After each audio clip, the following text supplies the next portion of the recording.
안녕하세요, 역TV입니다. 오늘 영상에서는 콜럼버스의 신대륙 발견부터 이로 인한 유럽 대륙의 변화를 알아볼 건데요. 1492년 10월 12일 오늘날의 서인도 제도라고 불리는 곳에 어느 섬에 거대 선박 3척이 도착했습니다. 섬 곳곳에 흩어져 있던 원주민들은 낯선 배가 도착한 것을 보고 해안가로 몰려들었습니다. 2달이 넘는 항해 기간 동안 애가타게 육지를 원하던 선원들은 드디어 목적지에 닿았다는 기쁨에 들떠 있었죠. 그런데 그들 앞에 거의 알몸의 원주민들이 몰려드니 긴장하며 경계를 했지만 이내 원주민들이 자신들을 신처럼 떠받들고 대접하려 한다는 것을 알게 됩니다. 그들에게 후한 대접을 받으며 휴식을 취한 선원들은 얼마 후 알몸의 원주민들의 보물을 빼앗고 그들을 때리고 죽이게 됩니다. 1492년 10월 10일 이날은 콜럼버스가 신대륙을 발견한 날입니다. 여기서 신대륙은 아메리카 대륙을 말하는데 엄밀히 말해 이 대륙은 신대륙이 아닙니다. 발견자의 입장에서 유럽의 역사관에서 신대륙입니다. 이 아메리카 대륙은 아주 오래전부터 이미 존재하고 독자적인 문명이 있었기 때문이죠. 콜럼버스는 아메리카 대륙을 처음 밟은 유럽인은 아니었습니다. 앞서 노르웨이의 라이프 에릭슨이 서기 1000년경에 아메리카에 도착했다는 기록이 있죠. 콜럼버스의 발견은 유럽 대륙과 아메리카 대륙이 소통하게 됨으로써 상상 이상으로 물질적 이득을 얻어낼 수 있었던 사건이었습니다. 이런 공을 인정해 미국에서는 10월 12일을 콜럼버스의 날로 정해서 기념하고 있습니다. 사실 이 당시에는 영토나 사물에 그것을 가장 먼저 발견한 사람의 이름을 붙이는 것이 관례였는데 아메리카에는 콜럼버스의 이름을 딴 지명이 없습니다. 그 이유가 다소 엉뚱한데 콜럼버스는 자신이 발견한 곳이 신대륙이 아니라 인도라고 생각하고 있었습니다. 그래서 그가 처음으로 발을 내딛었던 섬 일대를 서인도 제도로 명명했고 그곳은 지금도 그렇게 불리고 있습니다. 또한 아메리카 원주민들을 인도인이라 여기고 그들을 인디오라고 불렀죠. 훗날 인디오라는 말은 진짜 인도인들과 구분하기 위해 아메리카 인디언이라는 말로 바뀌었습니다. 문제는 콜럼버스의 착각은 그가 죽을 때까지 이어졌다는 점입니다. 그는 죽는 순간까지 이곳이 인도라고 믿었던 것이죠. 콜럼버스의 대륙 발견 이후 이탈리아의 아메리고 베스푸치도 아메리카에 상륙하게 됩니다. 그는 콜럼버스의 2차 항해에 동참한 것을 시작으로 1499년부터 1502년까지 남아메리카의 대서양 연안을 구석구석 탐험했죠.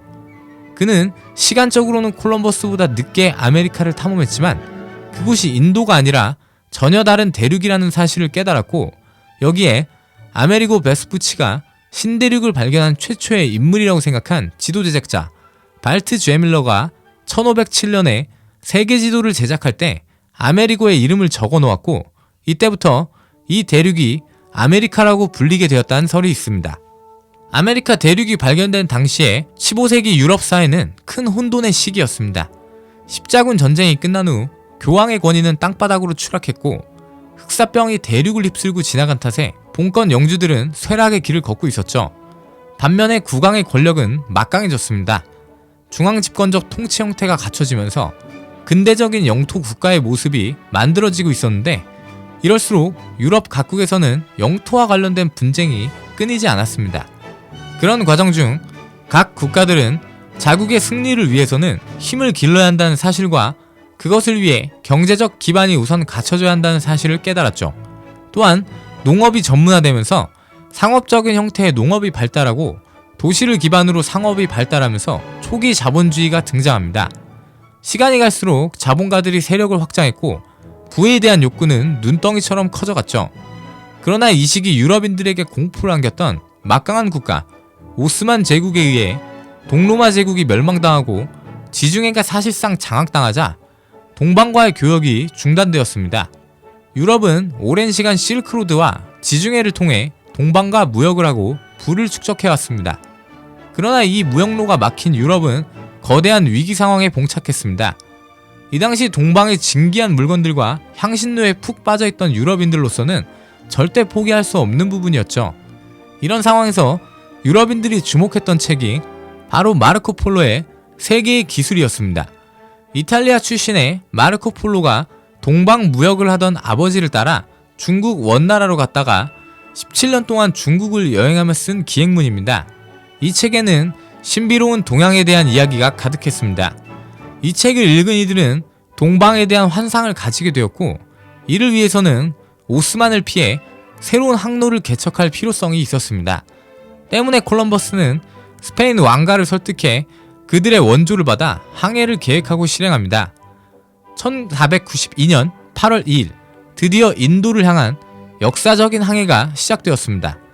콜럼버스는 120명의 선원을 태우고 스페인의 팔로스항을 출발합니다. 그는 그 내용을 항해 일지에 기록했는데, 항해를 시작하고 시간이 지날수록 선원들은 불안과 두려움에 떨기 시작했습니다. 그는 선원을 격려하고 다독였지만 항해 일지에 미지의 지역으로 향하는 장기간의 여행이 그들을 두려움에 떨게 했고, 나의 설명은 그들의 근심을 부분적으로밖에 해소시켜주지 못한다 라고 기술했죠. 콜럼버스는 10월 12일 우여곡절 끝에 결국 현재의 바하마 제도인 산살바도르 섬에 도착합니다. 그는 자신이 도착한 곳이 당연히 인도라고 믿었습니다. 이때 사방에서 원주민들이 튀어나왔고 불을 내뿜는 총을 보자 그들은 곧바로 엎드려 경의를 표했습니다. 원주민들은 이 이방인들이 하늘에서 내려온 사자라고 생각했죠. 콜럼버스 일행은 원주민보다 더 환호합니다. 원주민들이 금으로 만든 장신구들을 주렁주렁 달고 있었기 때문이죠. 콜럼버스는 원주민들을 약탈하고 온갖 금은보와 유물을 빼앗아 1493년 3월에 스페인으로 귀환합니다. 그들은 아메리카에서 가져온 금과 노예로 데려온 원주민들을 마치 전시회처럼 사람들 앞에 선보입니다. 구경꾼들은 저마다 탄성을 부르며 콜럼버스를 개선장군처럼 환대했고, 사람들 사이에서는 신대륙으로 가면 부자가 될 수 있다는 기대감이 부풀었죠. 이에 너도나도 콜럼버스의 2차 항해에 동참하기 위해 나서기 시작했습니다. 2차 항해는 무려 17척의 선박에 1500명이 넘는 사람들이 참여했고 아메리카 대륙으로 다시 출발합니다. 그러나 막상 이들이 도착해보니 식민지화를 위해 그곳에 남겨두었던 선원들이 모두 죽고 없었습니다. 콜럼버스는 포기하지 않고 그곳에 자신의 후원자 이사벨라 여왕의 이름을 딴 이사벨라 시를 건설하고 원주민들을 모았습니다. 콜럼버스는 애당초 원주민들을 존중해야 할 대상이 아니라 자신들의 노예 혹은 이미 지배하에 있는 물건 정도로 생각하고 있었고, 실제로 명령에 따르지 않은 원주민들을 잡아 고문하고 학대하고 죽였습니다. 그들의 만행으로 원주민들의 마을은 연달아 비극이 일어났죠. 이런 악행까지 했지만 콜럼버스가 얻은 금은보화는 예상보다 훨씬 적었습니다. 게다가 약속한 향신료는 전혀 구하지 못했죠.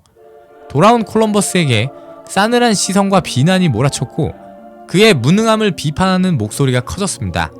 그는 이후로도 몇 번의 항해를 더 거치며 중앙 아메리카 파나마를 발견하기도 했지만 귀족들과의 불화 때문에 별다른 진척 없이 세상을 떠납니다. 아메리카 대륙의 발견은 유럽뿐 아니라 세계사 전체적으로 굉장히 중요합니다. 무역의 중심지가 지중해에서 대서양으로 이동하게 된 것이 가장 중요하다고 할 수 있죠. 새로운 항로의 발견으로 동방과 직접 무역을 할 수 있게 되었고 값비싼 수수료를 내지 않아도 되게 되었죠. 또한 지중해를 중심으로 하던 무역 도시들이 몰락하게 되는 결과를 가져옵니다. 또 아메리카 대륙에서 담배와 감자, 옥수수, 토마토, 고무, 땅콩, 카카오처럼 중요한 작물들이 들어오는가 하면 유럽의 식량 부족 문제를 상당 부분 해소시킬 수 있었습니다. 또한 콜럼버스의 아메리카 대륙 발견 이후 수많은 유럽인들이 새로운 삶을 꿈꾸며 아예 아메리카 대륙으로 이주하는 경우도 많았죠. 그들에게 신대륙은 기회의 땅이었습니다. 특히 영국인들은 북아메리카로 집중적으로 이주하기 시작했는데 1700년대 초반에는 이미 30만 명이 넘었다고 기록되어 있습니다. 이들은 종교적 이유로 건너온 이들이 많았는데요. 특히 영국의 청교도들의 만행은 정말 악랄했습니다. 이들이 처음 낯선 땅에 정착할 때 가장 큰 도움을 준 사람들이 바로 원주민들이었습니다. 원주민들은 신대륙의 땅 기후에서 잘 자라는 작물들을 가르쳐주고 그들이 정착할 수 있게 오히려 도왔죠. 그러나 청교도들은 하나님의 이름을 들먹이며 원주민들을 사탄의 아들로 규정하고 원주민은 화합해야 할 동반자가 아니라 교화하고 가르쳐야 할 미개한 대상이었습니다.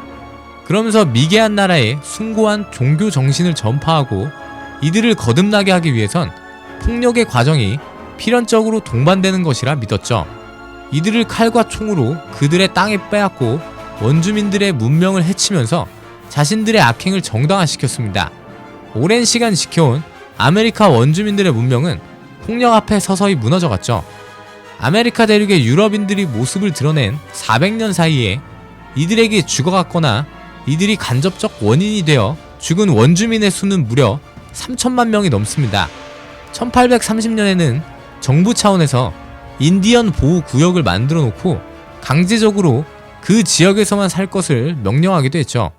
또 현재까지도 아메리카 원주민들은 각종 인종차별과 무관심 속에서 살아가고 있는 현실입니다. 2002년 베네수엘라 차베스 대통령은 이런 말을 했습니다. 미국과 일부 남미 국가에서 지키고 있는 콜럼버스의 날을 기념하는 것은 중남미인들에게는 치욕적인 일이다. 우리는 이날을 원주민 저항의 날로 기억해야 한다. 신대륙의 발견이나 새로운 역사의 시작 등으로 미화를 아무리 한다고 해도 아메리카 원주민들이 겪었던 가슴 아픈 고통과 역사를 잊어서는 안 된다는 뜻으로 해석할 수 있습니다. 모든 역사는 양쪽으로 생각해야 합니다. 어떤 경우라도 비판적인 시각을 한 번쯤 생각해 보는 것이 좋습니다. 신대륙의 발견은 그 적절한 예시라고 할 수 있죠. 새로운 시작과 발전, 그리고 파괴와 문명의 손실, 새로운 생성과 몰락이라는 극단적인 사건들이 하나의 대륙 안에서 모두 이루어졌기 때문입니다. 대항해 시대의 발전과 풍요라는 빛에서 또한 모든 것을 파괴당하고 약탈당한 어둠을 잊어서는 안 되겠습니다. 재밌게 봐주셔서 감사합니다.